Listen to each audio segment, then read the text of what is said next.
What's up, guys? Welcome back to Bourbon Blind. I'm Kyle. We're doing something a little different this time.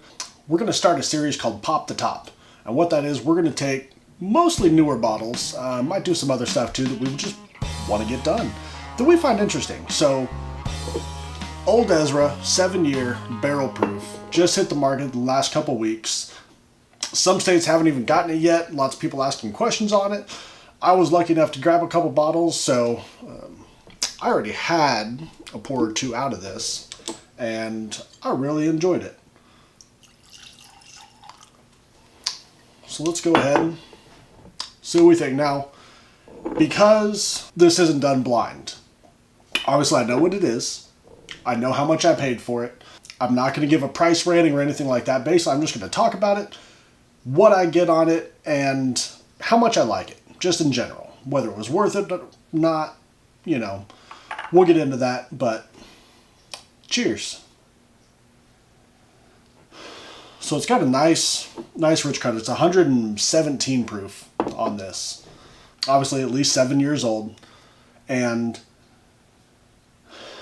I heard rumors, and I don't want to say it's confirmed because they haven't said, I haven't talked to Luxro or anything. Luxro is the people that make and bottle Old Ezra.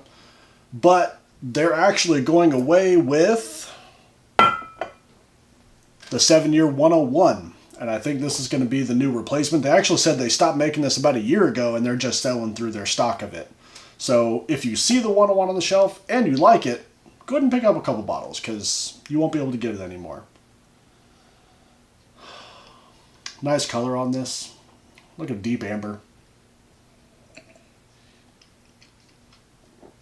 I will say on the nose, it's got a good bit of burn on it, but you do get lots of caramel, vanilla, a lot of your standard bourbon flavors. We're going to go with that. You do get a good bit of oak on there, which is a little interesting with it only being 7 year. I mean, I say only, but 7 years is a good amount of time. A lot of master distillers in the, they say the 6 to 8, maybe 6 to 9 year range is actually a lot of the prime areas.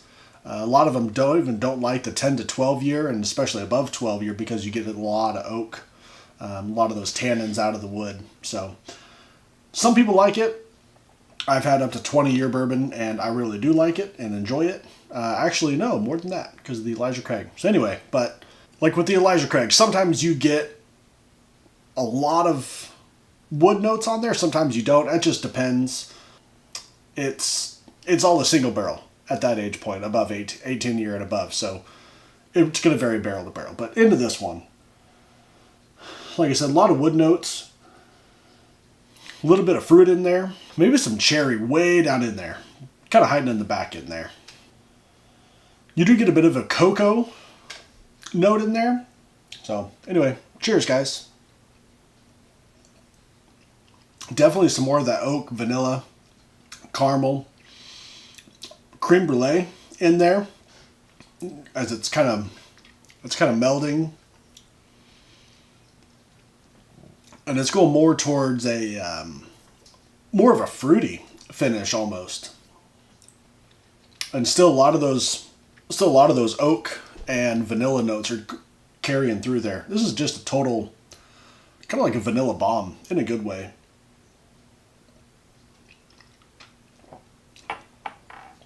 Yeah. And guys, the price point on this, $35 to $40, depending on your state, which is freaking phenomenal. Let's say for most bourbons nowadays are losing their age statement.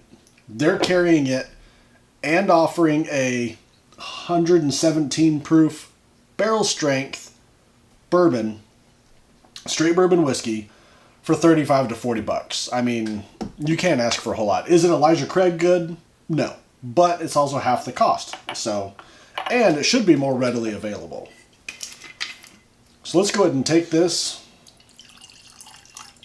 Let's do some 101, since that is going to be its replacement, and kind of compare it.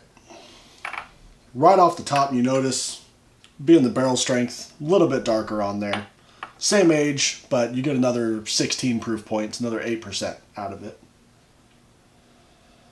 Yeah, compared to this other one, the nose on this is just...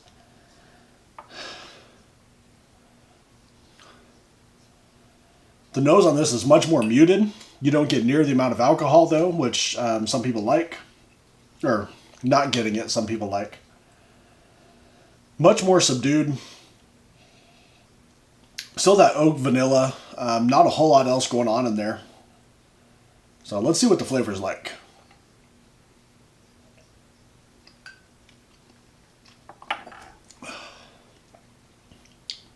You almost get more of an astringent flavor. There's almost like some sort of acid that's in the back there that I kind of pick up on this, which is what I noticed when I first opened it a couple months ago, and I wasn't a huge fan of it. So definitely some more of those oak vanilla notes. You almost get like an oaky from the wood, like the tannin, but not quite tannin. It's almost like you're getting an astringent note from the wood on it, and I don't know how to explain it, but other than that, you get your standard caramel, vanilla, bourbon notes in there.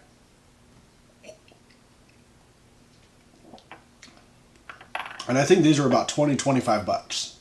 Yeah, I don't know what it is. There's just something on that back end that throws me off, and I don't like it. The bourbon overall is good. It's not bad, but there's just something in there that I don't like that I'm picking up on. Whereas the barrel proof,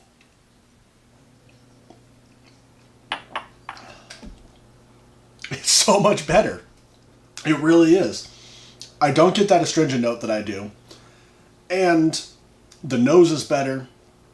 The taste is better. The finish is better. Finish is still going back there. And overall, I'm very happy with this, especially for the price point. Like I said, 7-year, age stated, 117 proof, or whatever the next batch is. It'll be barrel proof.